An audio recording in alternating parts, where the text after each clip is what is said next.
One of the most common traits of the waves of remasters and remakes that have crashed up upon the shores of this generation is an often slavish reverence for the original games, typically sticking to just sprucing up the graphics while leaving the actual gameplay intact.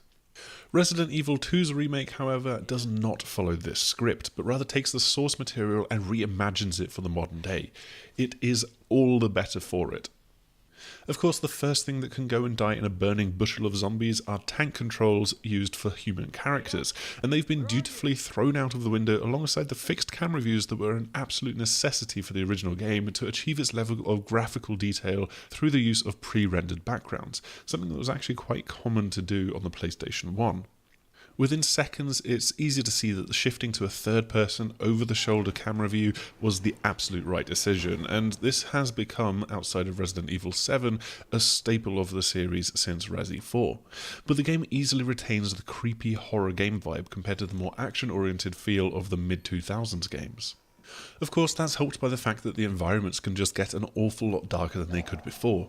Yes, there's still areas that are quite brightly lit, but with dynamic lighting, HDR and everything else, Capcom can really sink you into the darkness with just a flashlight and creepy, horrible sounds to contend with. And that's just one of the aspects that make this game so very, very pretty. And you'd hope that it would be when Capcom have managed to throw 800 developers at it.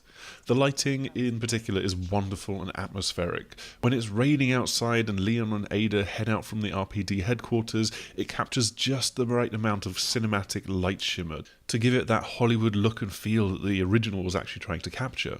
And then there's the character and facial animations, which, I mean, it's not hard for them to be a step up over the PlayStation 1, but they are absolutely top-notch with modern-day scripting and performance capture. Of course, most importantly, while you're wading through the sewers and have to fight a giant crocodile, which, yes, does make a comeback, Leon comes out covered in the appropriate amounts of poop. But this remaster goes far, far beyond just making the game looking prettier, I mean you can debate that when poop is involved, and controlling better. Capcom's approach has been to modernise the game's story and design, meaning that bit part characters like Marvin or Kendo who died within moments of their appearance in the original release can become more integral to the story, or briefly return for more meaningful story beats later on in the remake. Of course, the main thrust of the game's story and the dual narratives that play out depending on whether you pick Leon or Claire to play as, that still remains, but it takes more than a few opportunities to broaden and add depth to this tale.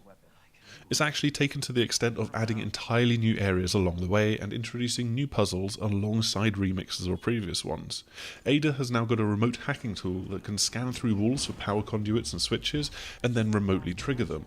Doing this whilst also kiting a growing horde of zombies through the sewage facilities had me getting chomped on quite a few times, but a little bit of trial and error thanks to the infinite typewriter saves and auto-saving in the game helped me get through it. If you're an absolute die-hard veteran though, you may wish to turn on hard mode and play with the limited typewriter ribbons, though don't be surprised if things have changed up and moved around if you remember them differently from the 90s. The puzzles in general have got a much more common sense feel to them as well. There's still some of the eccentricities of needing to attach hands to a statue in order to get a scepter that can open a fancy box, but you're just as likely to be tracking down a USB dongle for a PC, and let's not forget, USB didn't even really exist when this game came out. Or quite practically, you'll be using left and right turn indicators to put in safe combinations. Again, there's just this push towards making the game feel a bit more suitable for 2019 compared to the batty nonsense that developers threw into games in the mid-90s. Now, at this point, I'm going to level with you because I have never played the original Resident Evil 2, and as soon as I said this to the Capcom PR, he was shook. A lot of the references, a lot of the jump scares, iconic moments and locations all sail over my head, but that doesn't mean that I can't find enough in this remaster to appreciate. So, for one thing, I didn't know the layout of the RPD headquarters when I started, but it all soon starts to click into place and I had to consult the map less and less over the course of my 3 hours exploring it. There's some added niceties apparent when compared to footage of the original, such as having stairs up to the balcony in the main foyer, and simply being able to push through doors that just makes the whole building feel much more natural and connected compared to having door-opening cutscenes. And really, Capcom's intent is to create a fresh experience, both for those that are filled with nostalgia and newcomers to the series. The graphical upgrades alone make this much more inviting to horror fans that wouldn't have even been born when it was originally released. and the barriers for returning to classic retro games are much higher than they are for going and watching an 80s film, for example. Of course, you'll be contending with zombies an awful lot as you're exploring, and most of them will go down with enough bullets, even if they can take several clear shots to the head from a regular pistol and still get back up again. It's down to chance and luck if you manage to get that one perfect shot that makes their head explode in a gruesome shower of gore. While you can run rings around them in more open areas, which does in some ways hark back to some of what I've seen of the original game, being forced to get into cramped rooms full of them is bound to end up with you getting bitten a good few times, during which the camera pulls in right over the shoulder to show a gruesome amount of gore. You can defend yourself much better if you pull out Leon's shotgun or Claire's grenade launcher, both of which can more reliably put an end to them following you, though it is quite terrifying when there's a licker that simply refuses to go down despite having been set on fire. It's already a tense experience, but then the tyrant reveals itself as Claire has to return to the RPD building. The music ratchets up when he's following you, you can hear his booming footsteps stomping along behind you or coming from above or below you within the building.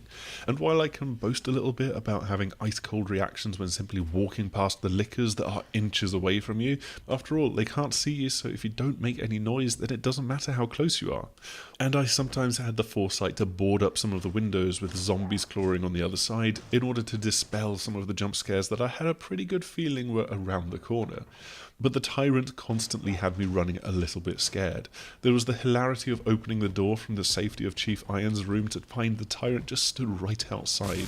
There was another time where I thought his footsteps were coming from upstairs when he was actually right behind me, and this was actually the only time that I jumped enough for the Capcom PR to notice, much to his delight. And then there were the times where the amount of noise that I was making did actually draw him across the building to catch up to me. In the slight panic, I ran into a zombie-filled office, I got trapped into a corner, but then I was inadvertently rescued from the situation when the tyrant grabbed me and threw me across the room. At that point, I was so very, very close to death, and this is a game that can definitely get your heart rate going.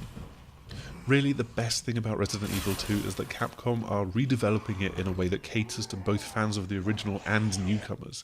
It's more than a standard remake, and within that they've found freedom to bring practically every aspect of the game up to date, from the graphics to the puzzles to the combat. But there's still more than enough knowing nods and winks to the series community. Without even a hint of hyperbole, this is shaping up to be the new gold standard for how to bring a 90s classic up to date for the 21st century. And if you think you've got nerves steely enough to endure it, then you should be very, very excited for this game when it comes out in January. Thanks as ever for checking out our video. I hope you've enjoyed this look at Resident Evil 2. I admit that I was a bit surprised by how much I enjoyed my time with it. Horror isn't really a genre that I typically sit down to relax with. You can catch this preview in written form over on thesixthaxis.com, as well as tons of other news, reviews, previews, and everything else that's to do with gaming.